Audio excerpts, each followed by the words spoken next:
Hi, this is Coffee County Mayor Judd Matheny. Stay tuned for the mayor's message.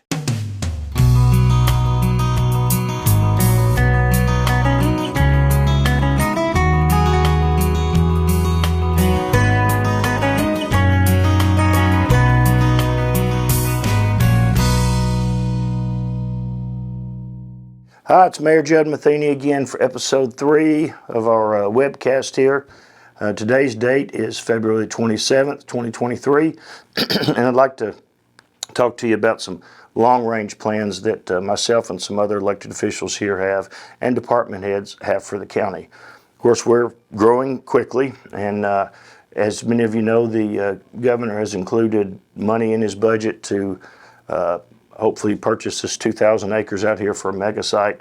The money is also in the state and the federal budget to begin 3 lanes of I-24 from Buchanan Road in Murfreesboro all the way to the Pelham exit in 27. So we'll go east and west extra lanes.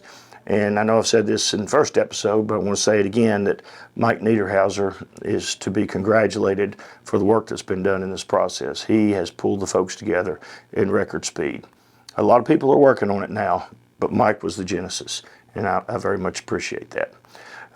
So with all this growth coming, there's about another, I was told the other day, $3.8 billion of new infrastructure coming to Arnold Engineering Development Center. That's going to put that entire footprint at about $18 billion when it's all said and done. Guys, to put that into perspective, that's 2 brand new aircraft carriers. That's a lot of infrastructure. Of course, hypersonics, laser technologies. There's a lot of things that are driving that very quickly. So there's so much growth coming here that we also know that this county is going to grow. The building that I'm sitting in now, the CCAP building, many of you will remember that it was a strip mall for a long time. There was a Revco here, there was a TGNY, there was a few other stores, and it was built in the 60s, I believe. And it's aging building. It's a fire hazard if it ever gets going. It has a flat roof. We all know what that means. At some point, this building is going to be worth less than the property that it's sitting on, which is a very nice piece of property. So we have to start looking at how to deal with that.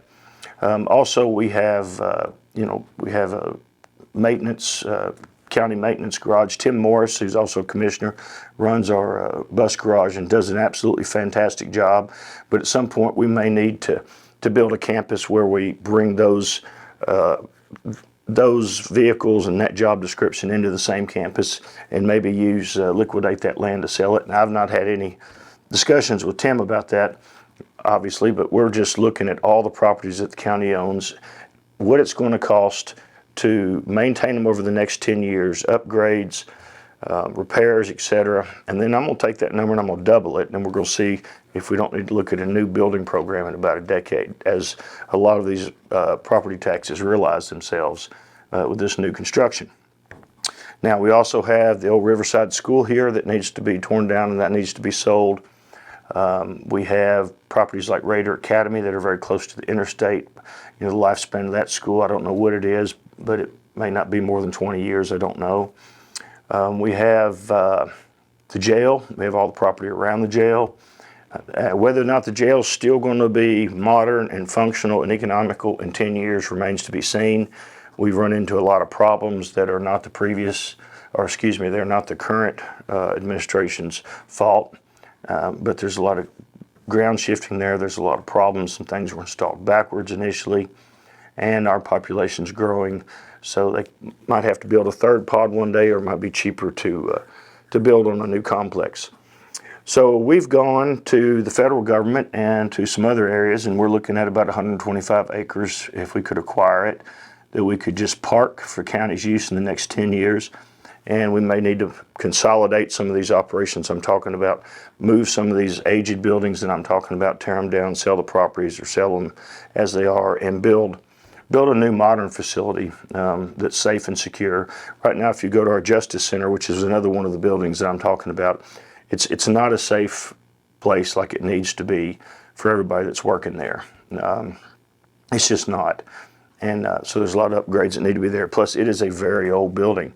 The jail, too. I mean, if you remember, it used to be a school, and then it was a jail.